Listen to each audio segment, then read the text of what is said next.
2 days po, mag-uumpisa na pong magdatingan ng mga equipment to start yung land development.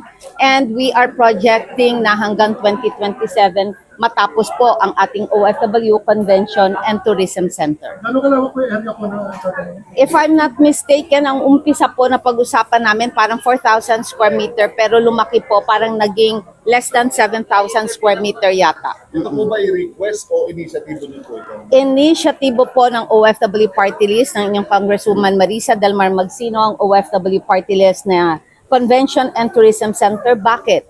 Dahil gusto ko po magkaroon ng tahanan ng ating mga OFWs, ang ating mga seafarers at ang mga kapwa Pilipino natin na darating po at gusto ma-reintegrate dito sa ating bansa. At gusto ko po yung malaman nila na tayo po ay may malasakit na trillion-trillion po ang binibigay nilang remittances sa ating gobyerno para naman malaman nila na ang gobyerno natin ibinabalik po sa kanila ang benepisyo para sa kanila. Nasa 1,000 plus po ang seating capacity ng convention. Merong exhibition center, may trade center at meron siyang parang kung whatever events ay pwede po magamit.